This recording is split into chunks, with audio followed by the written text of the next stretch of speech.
Hi, everyone. Thanks for joining us. We have an excellent poet with us today, Cecilia Woloch. Gail Newman is unable to be with us today. After Cecilia reads, I will read some of my poetry. Cecilia Woloch is the author of a novel and 6 collections of poems, most recently an expanded and updated edition of the Segan, the Gypsy Poems. Her honors include fellowships from the National Endowment for the Arts, the Fulbright Foundation, CEC/ArtsLink International, and the Center for International Theater Development, as well as a Pushcart Prize and inclusion in the Best American Poetry Series. Her work has been published in translation in French, German, Polish, Bulgarian, Hungarian, Ukrainian, Hebrew, and Romanes. She collaborates regularly with musicians, dancers, visual artists, actors, and filmmakers. Born in Pennsylvania and raised in rural Kentucky, she has traveled the world as a teacher and writer. Cecilia's poetry is lyrical, compassionate, original. It's personal, mythical, sensuous. She has great range and depth. I love her poetry. Here's a radiant poet, Cecilia Woloch. Thank you so much, Harry. Thank you for that beautiful introduction. Thank you for your devotion to poetry and everything you do. I feel like Harry and I are such kindred spirits in so many ways. We're both children of the working class.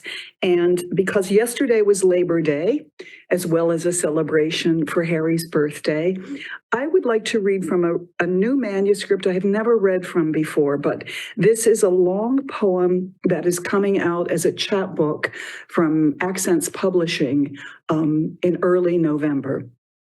It's entitled Labor, the Testimony of Ted Gall. And in a way, I don't feel like this is my poem at all. I want to give you a little bit of background of how this poem came to be. And I've just written a brief essay about this. So I'm going to since we have a little bit of extra time, or I have a little bit of extra time, I'm going to read a little bit from this essay, and then I'll plunge into the poem itself. On labor. My father, whose name was also Harry, by the way, my father would bow his head sometimes and say, the working man. It was a holy idea to him, the notion of labor, of honest work, even a sacred thing. But it was also a practical fact. My father was not Karl Marx, thank God. Although he had the mind of a philosopher, he was a proud working man all his life, and he believed that those who labored, men and women, should be honored, that they too often weren't, that they were exploited and abused, and the rights they'd fought for taken back vexed him until the end of his days. Sometimes he'd shake his head and say, what this country did to the working man.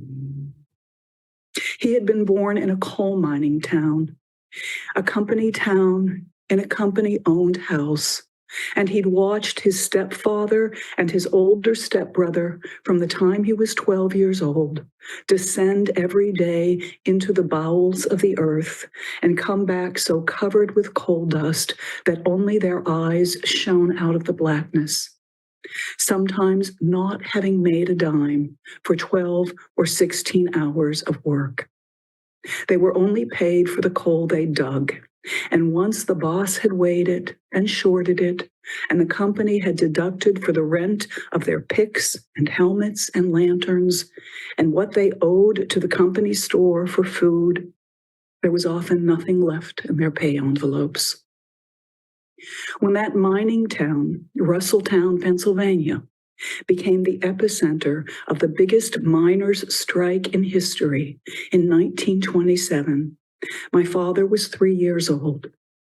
His whole family, 8 children and his mother and stepfather, were thrown out of their company house along with every other mining family in that wholly company-owned town. They lived through the coldest winter on record in makeshift barracks, without heat or running water or access to groceries. The only store was the company store, which only accepted the scrip in which miners were paid. Over the 18 months of the strike, Russellton became what was called a bucket of blood, an armed camp surrounded by the company's private coal and iron police, thugs recruited from gangs and prisons, former soldiers of the German Kaiser's army notorious for their sadism.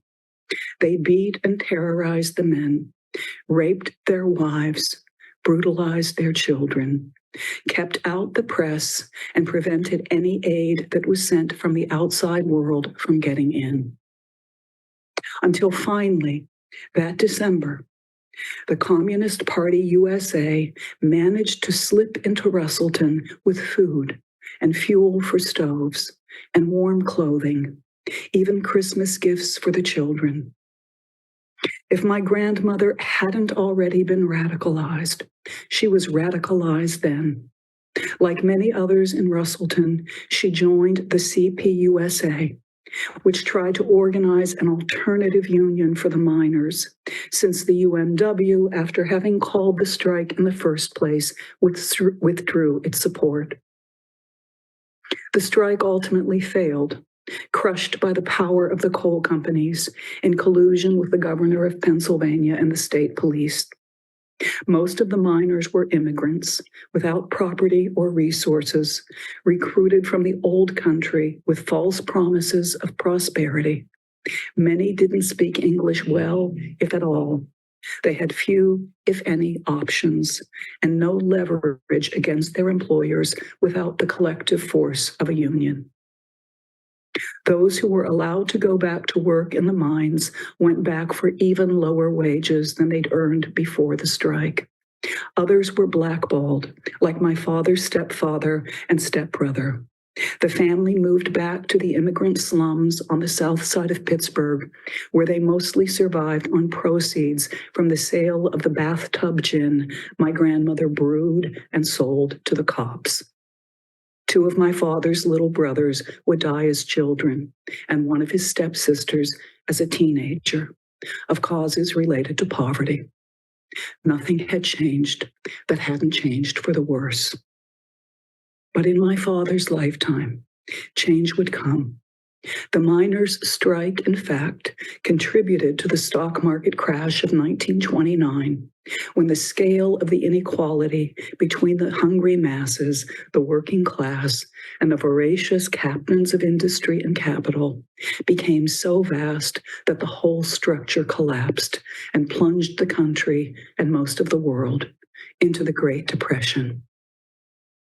It's a real American story, whether it's much told or not. I choose to remember it, or rather to guard the memory as part of the legacy my father passed on to me. It was so much a part of who he was and the way he saw the world, and he so wanted me to understand.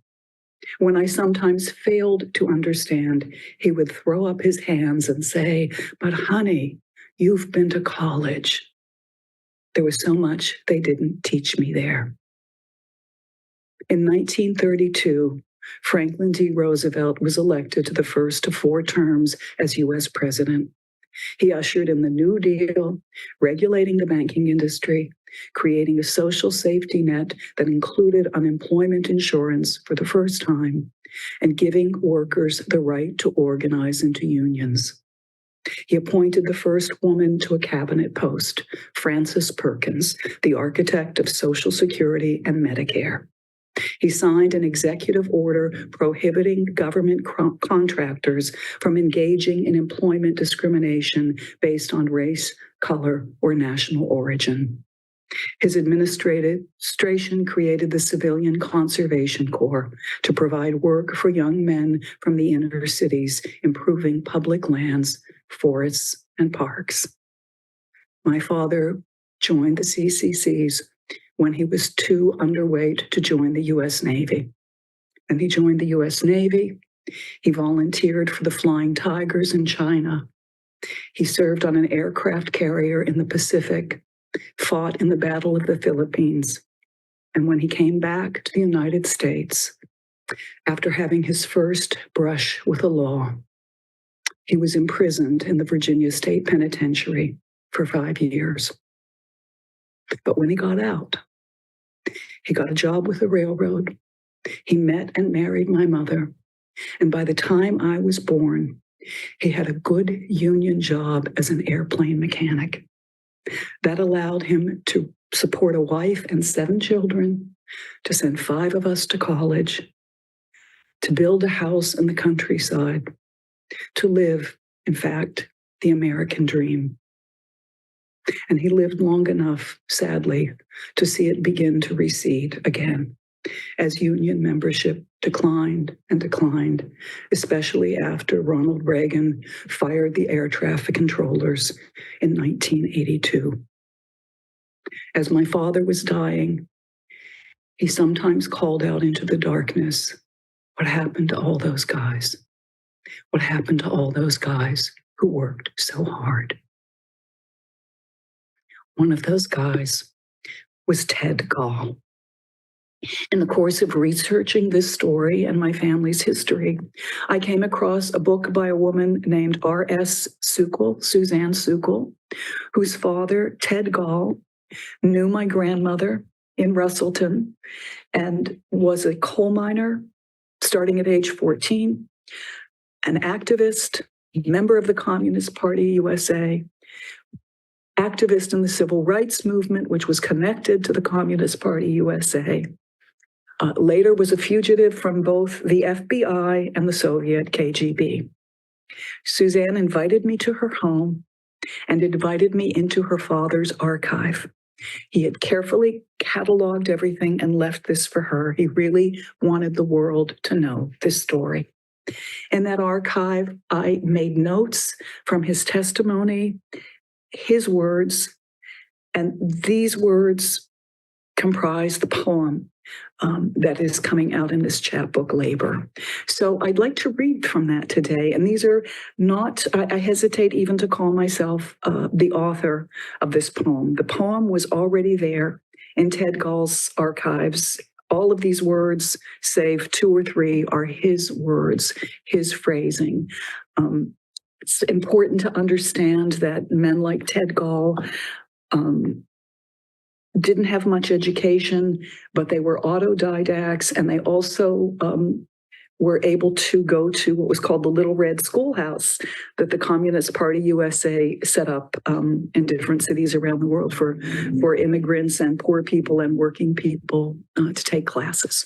So this is Labor by Ted Gall, and it's for Ted Gall and for my father. I really believe my father's character was shaped by men like Ted Gall. Section 1, mining, 1918 to 1920s. You had to load 20 ton out of there. That was for your shift. Then you had at least 5 ton of stuff that you threw away that was no good, and maybe about 10 ton that you got paid for if you were lucky. Then your 30 cents a ton made you $3.80 per day. And then you had to pay for rent on your lamp and buy your powder. Of course, you had a lot of work that was called dead work that you gave to them. Putting up support poles, dynamiting, etc. That was for free. You only got paid for the tonnage that crossed the scales. Then you usually had guys down there that would cheat on the scales. You were lucky if you ended up with $1 a day. We got ventilation from big fans on top of the mines that would blow air down. You had 2 places. One was the hole where the men went down, and the other the hole where the coal came out. And usually the air went down the hole where the men went in, where the cages went up and down. You could always tell when the air wasn't circulating, because where the men were working, there was just a cloud of steam. If you had your car full loaded and you were waiting for the motorman to come and bring you an empty one and take your full one away, then you would have a sandwich or something. Then as soon as you got your car, you would hurry to get it loaded. The motorman comes and goes, and if you're not loaded, he'll go and leave you, and then you miss a trip. They had it all planned out, so they had just enough cars in there for you to load your cut out. After they had the machine coal taken out, then they had the pickmen who would follow them where it was too dangerous anymore to go back in with the machine. Then the pickmen would go in there and hit the face. If you just hit the face with your pick, the coal would just fly out because of the squeeze on it. Then you worked like mad. When you're doing the pick work, you can hear that limestone cracking up there above you. Boundaries were set by the engineers. Lots of times mistakes were made. For instance, a mine was worked out. It would gradually fill with water. Sometimes the weight of the water would just push that coal right out of there. Then you were in trouble. Most falls happen just like that.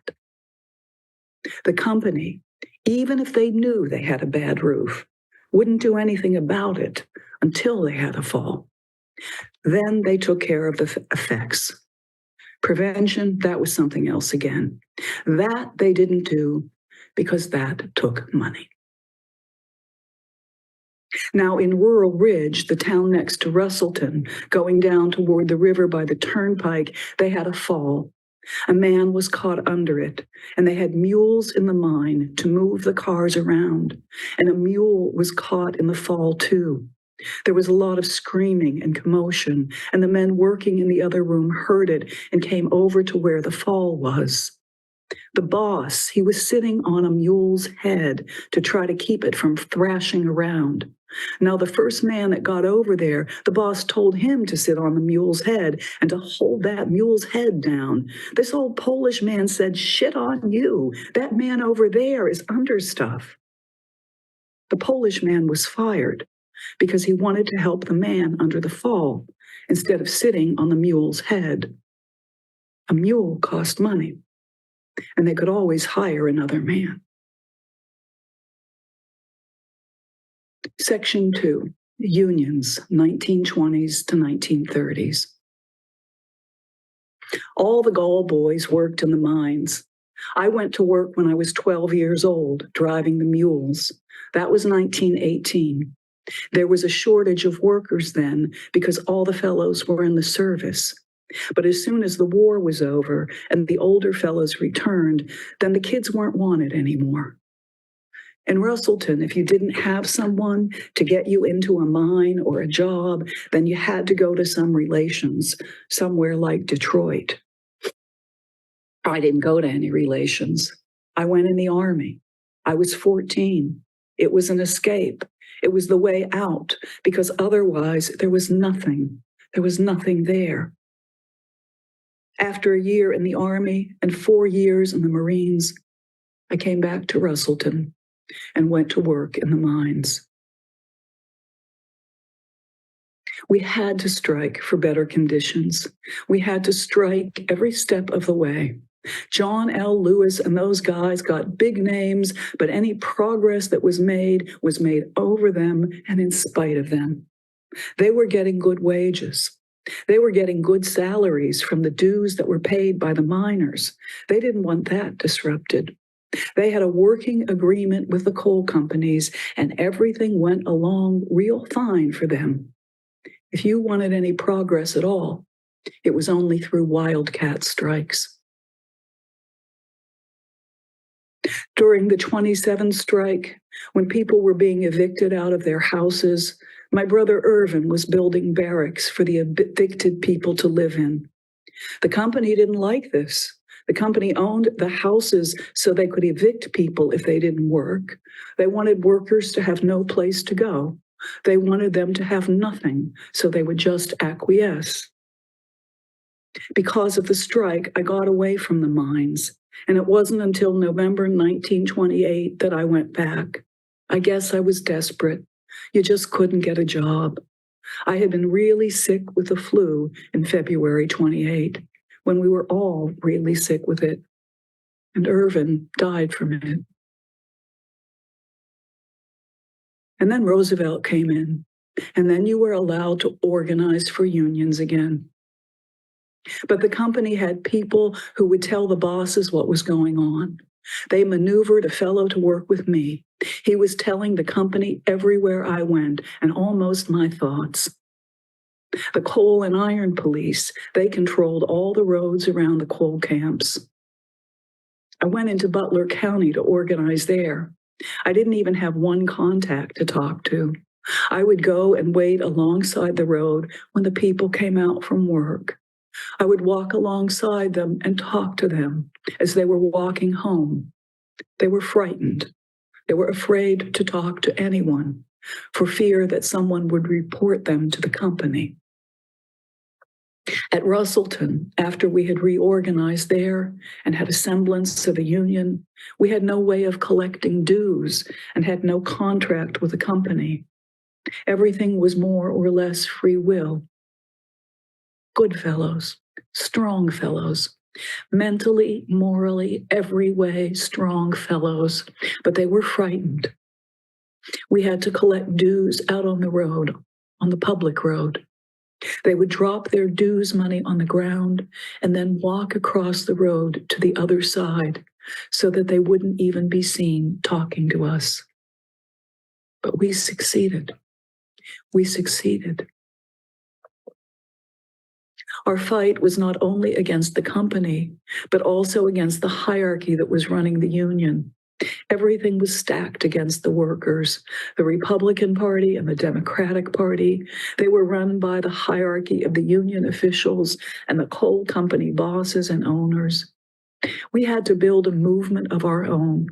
That was the Jeffersonian Club movement, when we tried to bring some real democracy into politics and into the union at the same time. This way, we offended everyone. They managed to get rid of me and kick me out of the mines. When I was fired, everything shut down. The whole valley shut down. All the big wheels from the union, they came out there and called mass meetings. They came to me and said, "Ted, you tell the guys to get back to work and we'll take your case. After all, you were fired for being involved in union activity and you'll get paid for every day you were off." One Polish fellow, he started crying. He said, "Ted, don't nail yourself to the cross. When they try to nail you, you fight like hell, but don't do it to yourself." I was foolish enough to tell him to go back to work, and that was it. My case is still pending. It never came up. That was in 1936. If I get paid for all those back wages, I'll have it made. I worked until they retired me. When they retired me, it took 3 coal and iron police, 1 at each arm and 1 at the seat of the pants. They set me out into the middle of the road.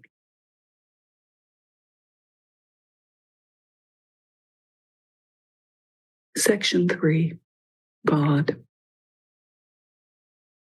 In the days when they were first starting to build unions, and a child sees their dad just trying to be a free-spoken person, and he was fired out of this mine and fired out of that mine, and you move from one community to another until you get another job again, and that kid grows up in that environment, seeing all those things that go on.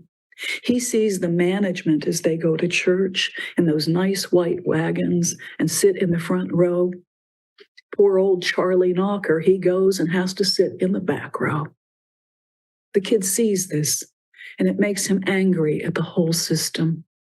He sees religion as something used to keep people in subjection. He sees that there is no truth there, no honesty. So he says, "To hell with the whole thing." Righteous people looking at the kid will say, "He's going to hell." But God will give that kid a chance. When our little daughter died, she was an innocent. Who was anyone to judge if my little girl would go to heaven? A lot of truths about God only started coming through to me at that time. In my life, I've always wondered why. Why was I exposed to this or that or the other experience? Why, just when I seemed to have it made in a particular area, would that door close and a new one open in an entirely different field? Why did I find myself involved in something that was not of my own making, but seemingly had no beginning and seemingly will have no end? I'm going to stop there with Mr. Tedgall. Thank you. Thank you, Cecilia. You've written brilliantly about your family, your ancestry, and now the working man. You've gotten into, and woman, you've gotten into the heart and the soul and the life and the struggle. And as you said, you believe in your soul is with the working class, as I am too, as you mentioned. So it's just pure gold, what you're writing about. You know, it's just, it really is deeply moving and deeply informative. What is it that caused you to write about this personal account, and then also it's greater than that, of the working class? And another question along with that, did you use any journals or diaries, or did this just all come to you, you know, inside your mind, a vision, or were you just a writer down of what came to you in words? Or no. This poem was a gift. This is really Tedgall's poem. I really hesitate to take credit for it. In terms of my obsession with this kind of thing, it really came from just sitting at my dad's feet and listening to his stories. And, you know, my dad was a kind of genius, I think. He could conceive of something in his mind, or he would use the stub of a pencil and a scrap of paper to make a design, to do calculations. And then with his own hands and, you know, maybe an axe, a pick, he would create something. And he understood how things worked, and he wanted me to understand. And I think my whole life has been like really trying to understand not only how things work, but how the world works, and why things are the way they are. And he really, so it really came from that, and from feeling that something had been hidden from me, like some other history I wasn't being taught in school. And also my obsession with my father's mother, who became an activist, a member of the Communist Party USA. And as you know, Harry, and maybe someday the world will know, she was murdered while my father was in prison, and, you know, disappeared. So I was also obsessed with her. And in my research, I came across this book about Russellton. It was the only thing I could find about Russellton, PA. And it's an account of that strike. And the woman who wrote the book, I contacted her. And Tedgall was her father. And she, as soon as I contacted her and told her about my grandmother's story, she said, I am sure my dad knew your grandmother, because Russellton was a tiny little town and they were working together during this strike. And she invited me to her home. Her father had died, but she gave me access to his archives. And I spent days just reading the letters he wrote, articles, transcripts. And this was a man who dropped out of school at 12.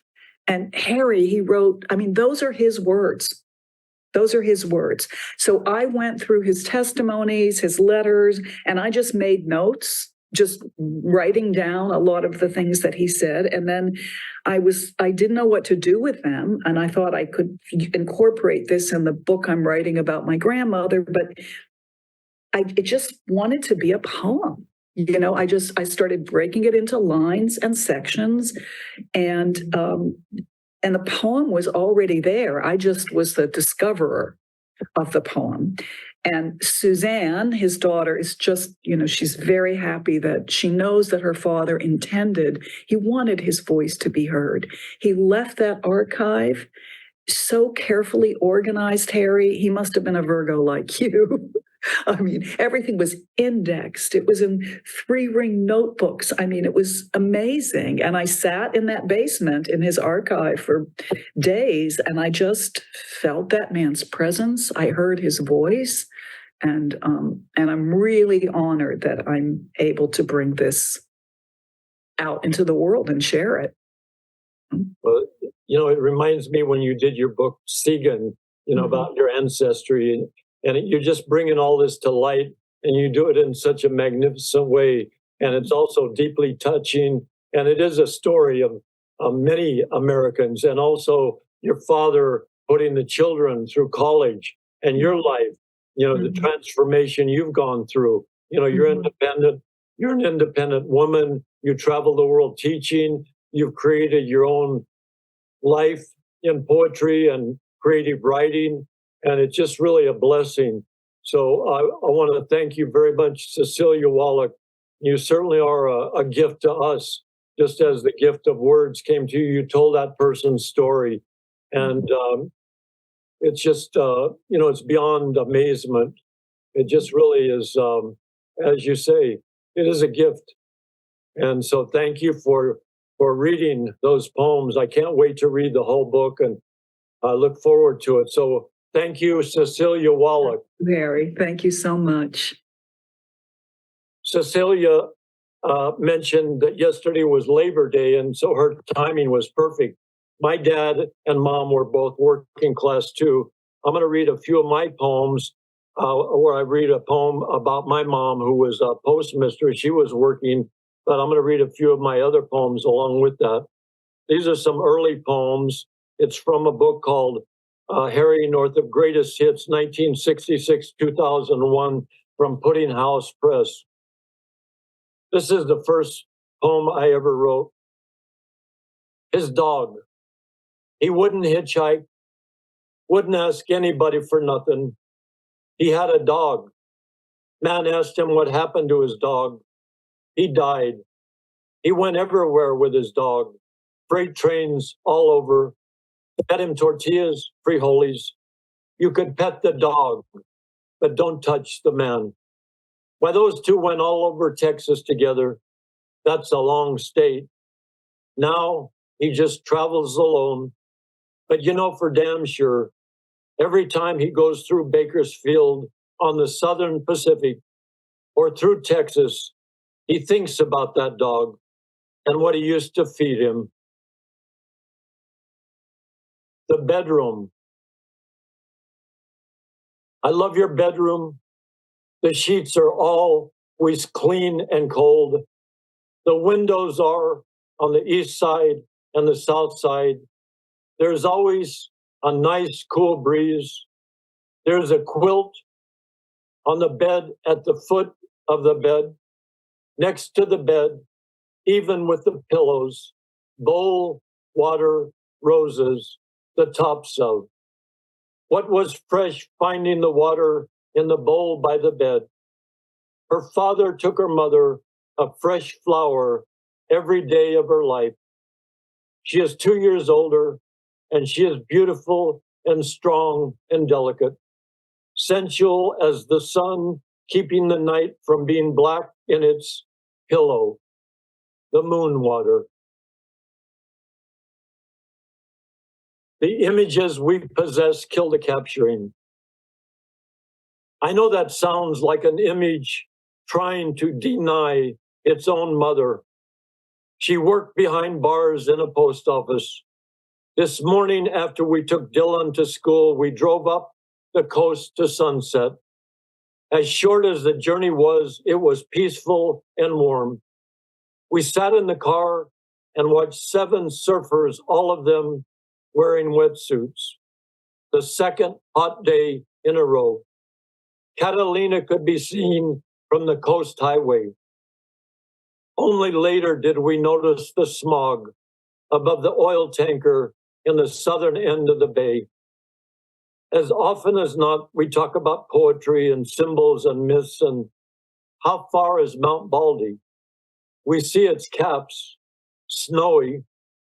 A squirrel was looking straight ahead, looking over the top of the cliff overlooking sunset. A high amount of rocks and earth then pushed up. Rocks below where many surfers have broken their teeth, at least one in the front.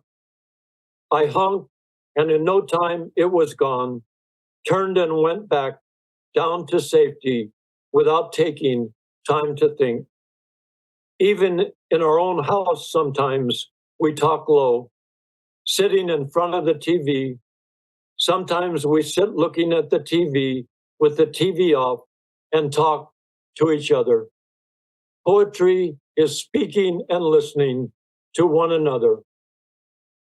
The mother I know, the one I had, was patient and loving and hardworking and kind and firm.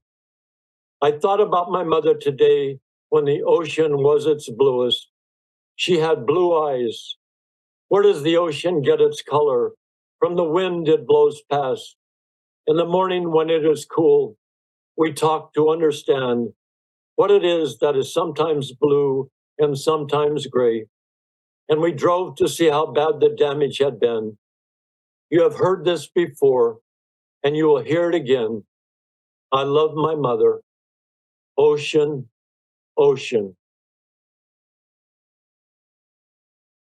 Soul meeting. The rain off the roof onto the side of the garage. In aisles of terror, we understand the will. I look at relations, and among the love, I see the hurt. Each attract surrounds desire. So I name you by name. Yesterday, I drove through Beverly Hills, Lomitas, a shortcut from where Wilshire and Santa Monica meet, to the Sunset Strip. The trees were beautiful, a light, deep green.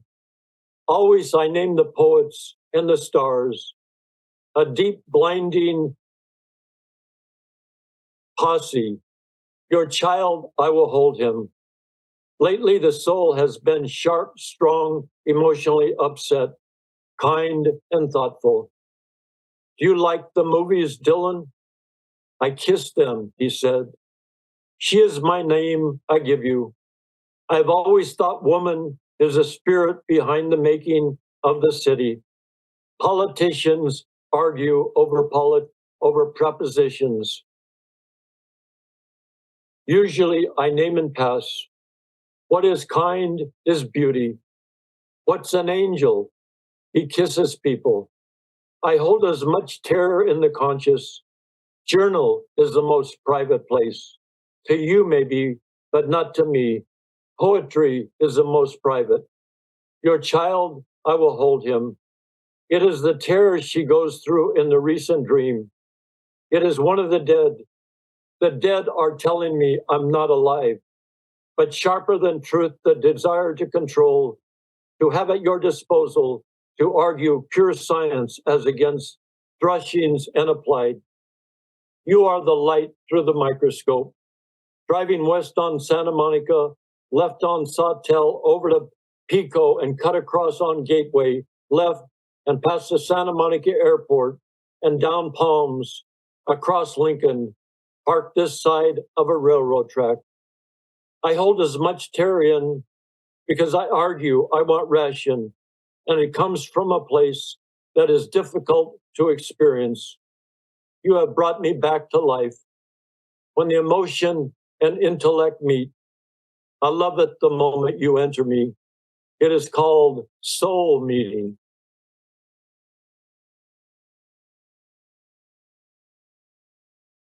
There are moments of sheer brilliant love. There are moments of sheer brilliant love when the lovemaking is good and the consideration for another makes all bad thoughts fade. Even time is suspended, like in a good story well told. For to keep feeling like a bird sensitive to external winds, walkings by phonings, the loss for me is always to be no longer connected to words. to work, to love, and harmony being boundary enough for God's protected, seemed to flourish its dead discursiveness. The lovemaking was good, and the jazz that preceded it also, essential cleanliness. The excitement of being out in the city, rich with its exotic wildness. The cart of flowers she gave me, its elusive appetite and understanding. There are fields, dreams that I stand no clearer to than on the other side of a closed door. The food attractive and fresh and wholesome, its firmness, its tenderness. The brown train goes under a green underpass, gray smoke, blue train, gray smoke, white sky. When there is no need to transcend her body for the coldness and the clean and the white, the heart-shaped moon desire, a listening to what pulls on the inner lucidity. Making love for me is a green pleasure. The last word Eve says in Paradise Lost is restore. The food she cooks and the places and time she cleans, to restore love to gold, to hold its honor, even among similes. It's thieves like a night, renters, wholesalers, designs, configurations, oval departures, trees, beaks, stories, once all changed unto a committed honor. To moderate a seeking, wherein boy or woman, a man serves in order to achieve an equal. For the hiding seemed to be killed, a constant. There are moments of sheer brilliant love. Her skirt's black, her skirt's gray, blue and pink she has in her hand. It is in a home where there is love. And if simplicity in home and two and three, a woman place for the man, for the boy. The flowers she gave to me were dragged from me in order to clear time for the life. For there is time for happiness, and this is such a time. There is love, and there is also damage. We have been all our dreams awaking. She has the understanding. Love itself is a happy. He understands. He has also hurt her, and he loves her, for hope restores. And now I'm going to read a few poems from a book of mine called Where Bodies Again Recline. Lincoln Highway. My wild Irish rose, the sweetest flower that grows. You can search everywhere, but none can compare with my wild Irish rose. My mother's favorite song, along with Easter Parade. She wrote me letters, and I saved 200 pages from 1966 till 1970 when she died. She ended letters with, "Please excuse the mistakes. All my love, Mother." Lincoln Highway, the coast-to-coast highway, gather her children. Gather Georgie from Virginia, her firstborn, the hero, the chief radioman, FBI agent. Gather Bobby, her second-born, the Presbyterian minister, missionary, the straight-A student. Gather Dorothy from her farm in Ohio. Dorothy, with her white teeth and joyful smile, a beauty queen, housewife, mother, and church worker. Dorothy, who memorized a sermon she wrote, who waited for the Sunday when the minister got sick. Dorothy, who gave her sermon. Gather Jim, who was and is a big success, who is like daddy and has mother's heart. Gather Harry from East Hollywood, who is like his mother in heart and worry. Gather Sunday midday dinners, roast beef and mashed potatoes and gravy, fried chicken. Gather hard work and family, ironing board and wash tub. Gather flower printed dresses in the closet. Gather work all day at the post office, drive 12 miles home, cook dinner, do dishes, iron clothes. Gather driving 12 miles to the Fox Theater. Gather driving the Lincoln Highway with George E. and Jim and Harry in the panhandle of misery loss. You're a lot like her, Margaret, Georgie's wife said.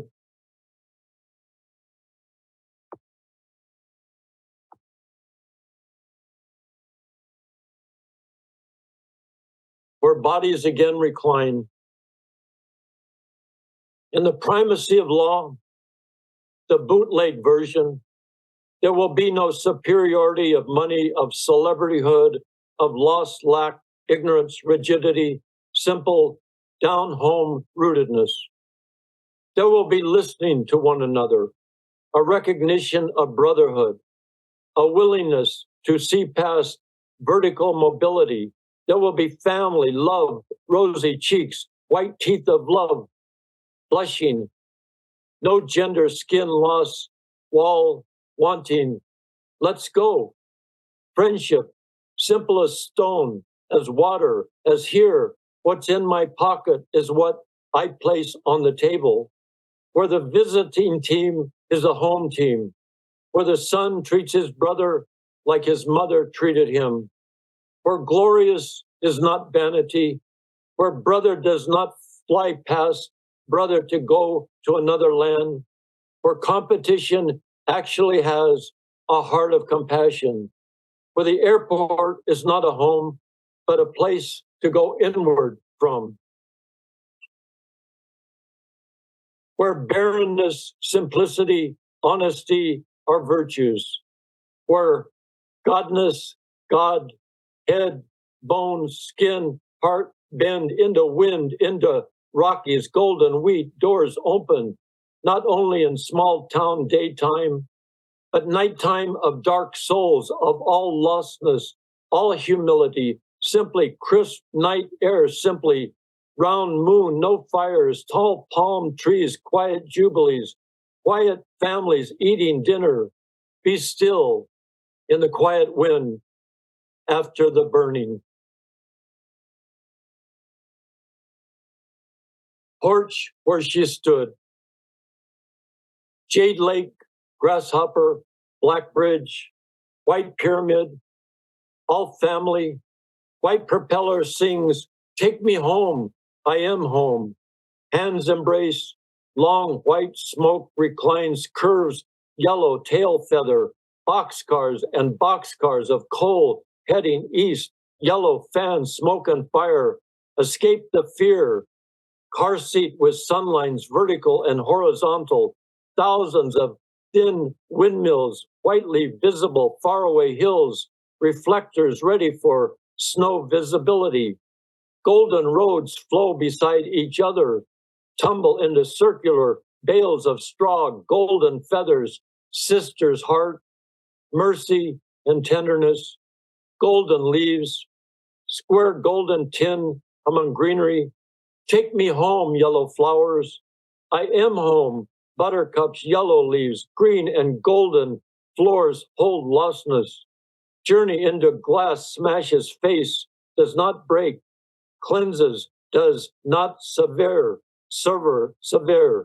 Wind blows and cleans, green stems in horizontal holdings. Road golden like a furious train, leaf and white light, explosion, face, her merciful love out from blue-green earth, saved by wheat, rushes whipping in winds, prairie, viaduct, and house gone, wheat, the daffodils of my youth, home, small, dilapidated, heart warm, trees diagonal in sky, road disappeared alongside Highway 30, parallel to interstate, point of rocks, hill like train engine, long memory met, fires like leaves in darkness, runaway, sheer cut schism, denied, golden leaves upside down from heaven, green arms, golden hand. And I'll read one more poem. Like a breeze, the final caress for Holly Prado Northup. A white tornado spins, drops rain, shines fire, wings with knives sheathed, revolving bone, white tree, golden highway. A crown, nest revolving upward past shoots, and two horizontal half circles meet, waterfall wings, tree-like motion spins. Red grapes, clusters around golden center, night with Stan Getz playing, Alfie, breeze, no high humidity. What a difference a few degrees make. Golden cathedral, spinning top, lilacs, flowers trailing, flashlight shining down, sunflower with petals glowing up, arrows like jets rush round the circumference, many sunflowers strewn from shoulders, fires of them, golden Bach pipes, petals like fires rush up sides of canyons, double in height, waterfalls wide as ocean, recede in dawn's rosy light, propeller at center of valley. No shadow act, nor arrows like thistle, still face, arrows like lightning. Arrows shoot out in a diagonal fashion, buddies in war, long white, plain like salamander, arrows like flags dance around perimeter. Fire glows at planets being eclipsed, peacock tails spread in gold wheat fields lit from above at night, dark path, arrows shoot out from rectangle center, one golden ring around large black birds, long neck, feathers dance, arrows transform into golden circle, bird flies upside down, below a golden boat, golden twisting serpent, sunflower rushes forward with roses, fragile closing petals, arrow departs like a breeze, the final caress. Thank you very much. It was so beautiful, Harry. Thank you for those poems. They're just so. Is the Pudding House of Greatest Hits, is that still available? I don't have that Pudding House collection, and I love that whole idea of, when they did those greatest hits. I know they did one of Holly's too, because those really are greatest hits. Some of those lines are just so beautiful. What's in my pocket, I place on the table. That could be, Ted Gall could have said that, too. What's in my pocket, I place on the table. Just beautiful. I learned that a long time ago.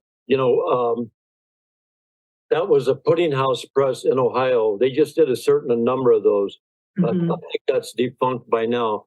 But, Yeah. you and I do share that working class. And, I joined the Navy after school. I've done so many working class jobs. I worked on a grain elevator. I worked in the fields. I worked, I was a janitor. I worked as a messenger, a waiter, a cabbie, on and on. But, I got educated just like you did. And so, that's a great thing about America, that we can rise up above, whatever we have. Not that we ever leave that. I mean, it's always in my heart, just as it is with yours. But anyway, the time is up. And I just want to say thank you, Cecilia Woloch. You're just such a marvelous poet, and you just have the perfect heart for giving us everything within you, the soul, the body, your education, your travels around the world, and most of all, you're writing about your ancestry and your family. That's pure gold. So thank you, Cecilia so much, Woloch. Harry.